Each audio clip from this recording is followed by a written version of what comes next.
They don't go for solar. And within the university system, no, I must place the unions in proper pathway for people to understand.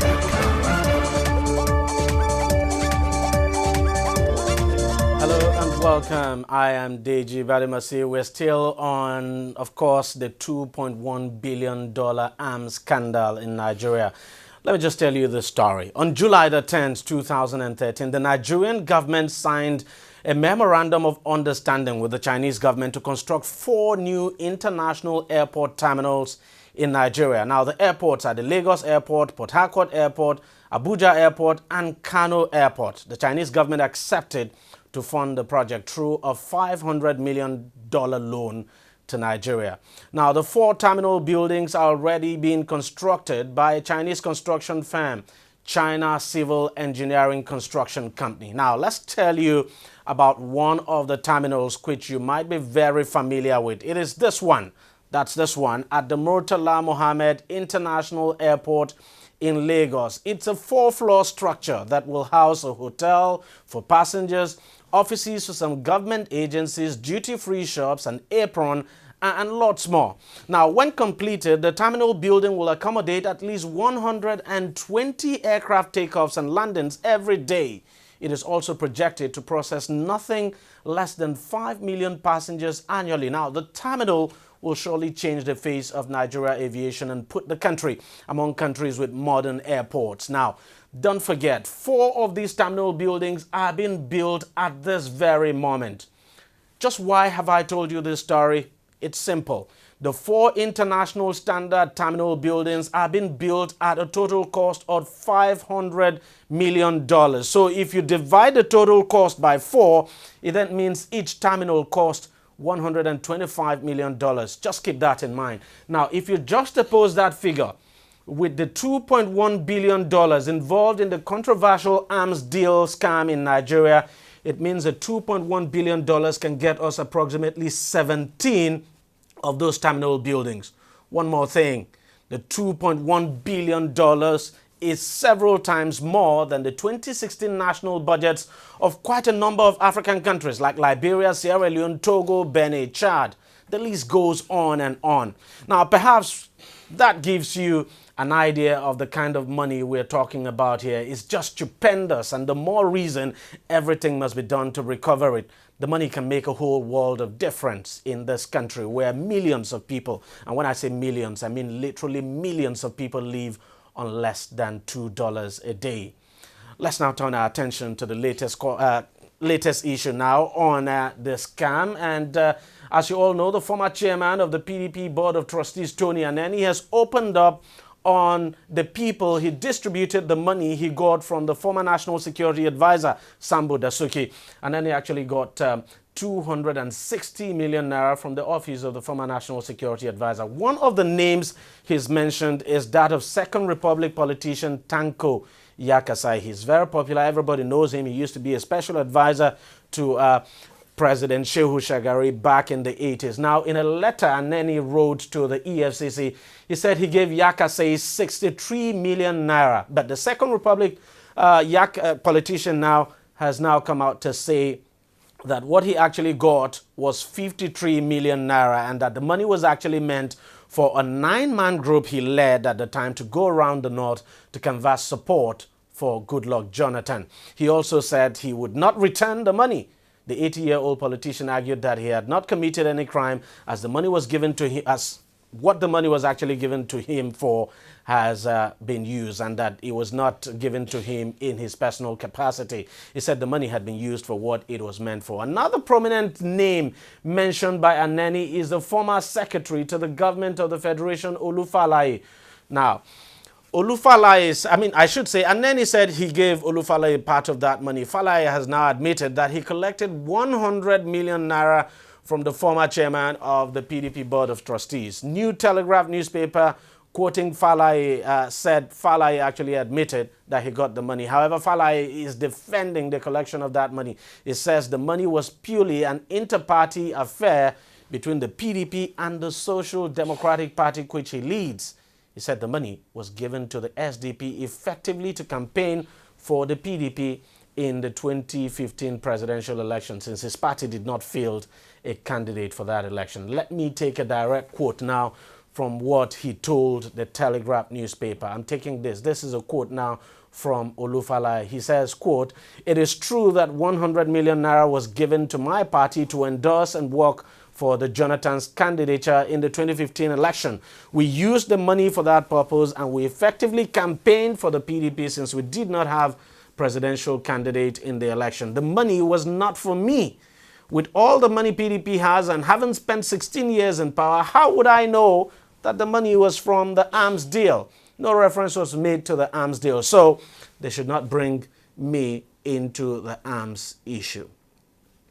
That's coming from Falae, the former secretary to the government of the Federation. And this is quite shocking. And now being joined on the program by Nelson Ekojimi, who is a civil society leader. Nelson, thank you very much for coming on the program. Thank you very much. We still have to stay on this story because what we're looking at here is a huge amount of money. $2.1 billion is no joke at all. And I only just hope we're able to recover the money. But let me just get your thoughts now on these two high-profile individuals who have been mentioned, Tanko Yakassai and Falae, both of them, of course, saying, yes, they got money. Of course, Yakassai saying he got 53 and not 63 that Aneni said. But both of them saying, look, there was no way they could have known that money had come from the Office of the National Security Advisor and that they used the money for the purpose for which it was meant. Well, thank you very much. I think it is rather unfortunate because one would expect that at their age, these are men who are elders, who are statesmen.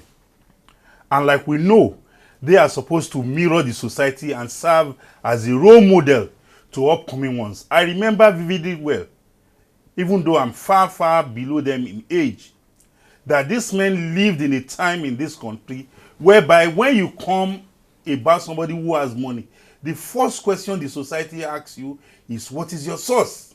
So it shows the way of reasoning of these elders.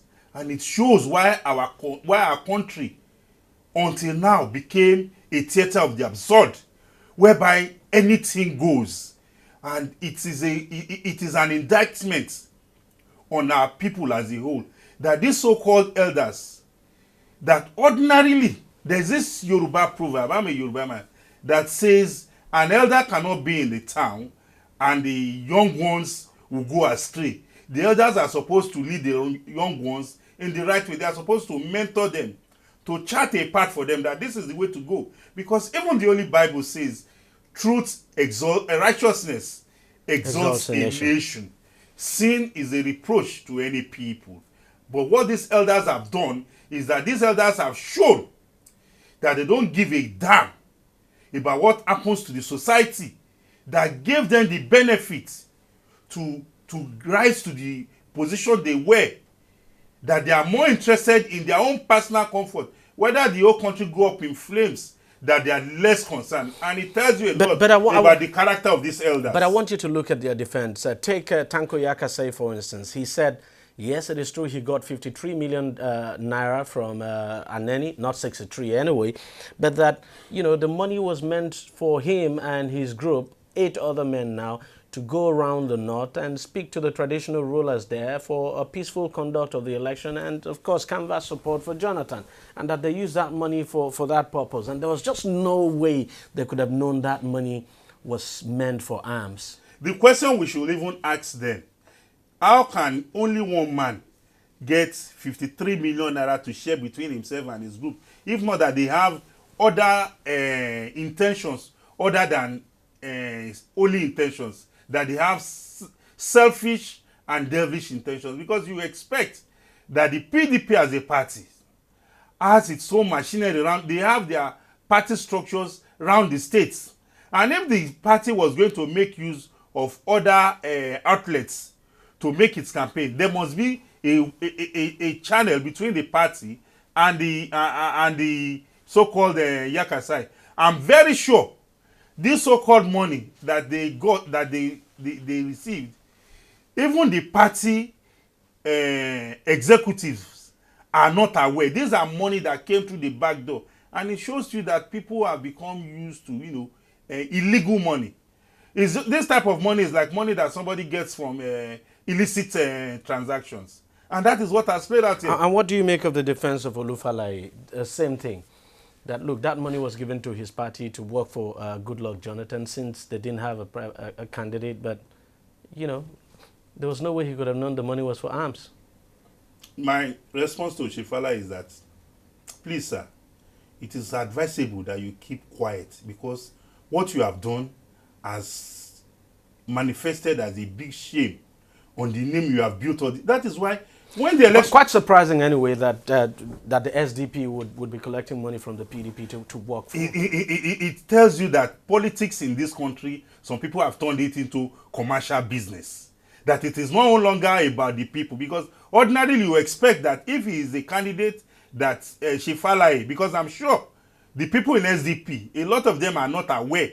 This is a personal business transaction between Falae and the presidency. Then, that one would expect that politics should be about service. Once again, Falae has shown to us that the so-called integrity that we thought the man had, that he rose from the pinnacle, from nowhere to the pinnacle of his career, they are all hogwash. That these are men that the only thing that matters to them is money, no matter where that money comes from. These are men who are even prepared to collect money from Satan to propagate his message to the society. And for me, I feel terribly embarrassed that Falae could be so bold to assault my integrity as a Nigerian and put up this plural defense. It is very, very shameful. But it will be difficult to recover this money. It won't be difficult. Falae has a lot of assets. In fact, I'm begging the federal government, this issue must be taken to a logical conclusion. Even if we are not going to recover all the money, these people, every of their assets must be taken off them, and they must be made to return whatever we can trace, except their life. We won't take their life, but we'll make sure we render them in such a way that every kobo, including where they are living, some of them, their houses, the government should go as far as taking over their houses and auctioning them to recover our money. Because that money belongs to the Nigerian people. And it is very, very shameful that elders who are supposed to talk to we, the young ones, to show us the way to go, so that our society will be peaceful and orderly, so that we'll live long in our years on earth. We could, mortgage our future just for a pot of porridge. I knew very well before now. That was why, before the elections, when the news was all over the place, how the former president was carrying Ghana must go with foreign currencies, bribing everybody. I wrote an article. I titled that article, is in the media, before President Goodluck Jonathan bribes the whole country away. Because as at then, it became so bad that even the president virtually relocated to Lagos, that every dictum and Harry had access to the president. President Goodluck Jonathan debased the office of the presidency by indulging and encouraging bribery and corruption by his acts. And these are the manifestations like we have seen. But the message to the government is that no matter how long it takes, I'm very, very much happy that Mr. President has made that vow. We will recover. The government must make every effort to ensure $2.1 billion that she is quite recovers every kobo with these people. Let me just ask you a final question. Are you confident that our courts will be able to prosecute these cases now to their logical conclusions? I read an interview by the chairman of the Presidential Committee on Corruption, Professor Isesagi, and he itemized the efforts being put in place to rejig the judicial system. And God so good.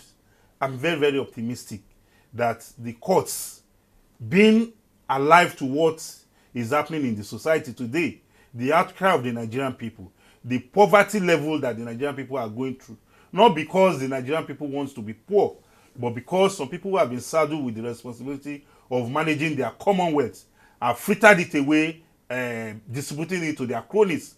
I'm sure the court is also part of the Nigerian society. And if Nigeria is good today, the judicial officers, they themselves, their families, they will benefit from it. So it behoves on them to do the proper thing. I am optimistic. I want to give them the benefit of doubt that they will do the right thing. And I pray that God will give them the grace, the political will to withstand That's the prayer. the distractions, to withstand the inducements that will come, to withstand the intimidation. Because I know they are now the ones on the firing line, because the Nigerian people want justice. And the justice is that we must recover every kobo of our money that has been stolen by all the parties involved in the $2.1 billion arms scam. Well, thank you very much for coming on the program, Nelson. Thank you very much for your contribution. So we'll take a short break now. When we come back, we'll continue this discussion, especially looking at the court cases coming up. Every day, every hour, and every minute, news break in Nigeria. Things happen so fast, it's most times difficult to track and comprehend them. But that's what we do right here on DEJI360. 2015, would you want to come back again? It's like asking Jesus Christ if he knew he was going to die, will you want to come back as the savior of the world again? We do not just help you track the stories, we break them down, explore all the angles, analyze the issues so that you can fully comprehend the stories and use them to make the right decisions.